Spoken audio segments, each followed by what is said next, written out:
RS brothers లో ఆషాఢం KG sale మళ్ళీ మొదలైంది. మరెన్నో క్రేజీ ఆఫర్స్ ఖైదీ చేయండి ఆర్ఎస్ బ్రదర్స్.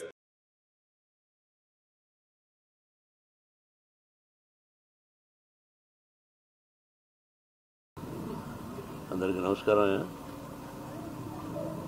కోట శ్రీనివాసరావు గారు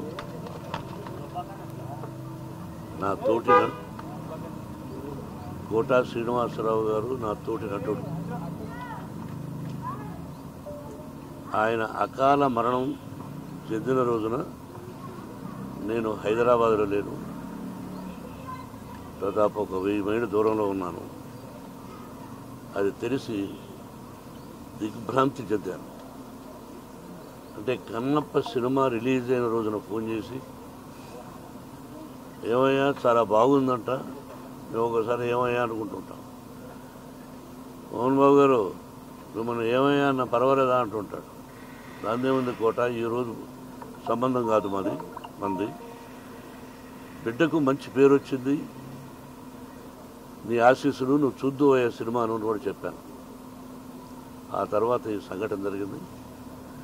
మా ఇద్దరిది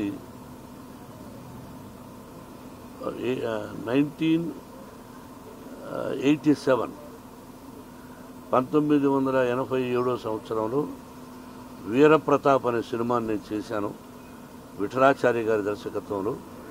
దానిలో మాంత్రికుడి వేషానికి పిలిపించి గెటప్ వేసి ఆ పిక్చర్లో మెయిన్ విలన్గా అవకాశం ఇచ్చాను. నా బ్యానర్లో, బయట బ్యానర్లో కానీ మేము కలిసి చాలా పిక్చర్స్ చేశాం. ఒక గొప్ప నటుడు, ఏ డైలాగునైనా అవలీలగా చెప్పగలడు. అటు విలన్ గాను, కామెడీ గాను, ఒక డిఫరెంట్ టైప్ ఆఫ్ మాడ్యులేషన్లో చెప్పగలిగిన మంచి నటుడు మన కోట శ్రీనివాసరావు. నా కుటుంబానికి అతి సన్నిహితుడు. అతని మరణం నా కుటుంబానికే కాక సినిమా పరిశ్రమకు కూడా చాలా తీరని లోటు. వారి ఆత్మకు శాంతి, వారి కుటుంబానికి మనశ్శాంతి కలగాలని కోరుకుంటున్నాను. Thank you.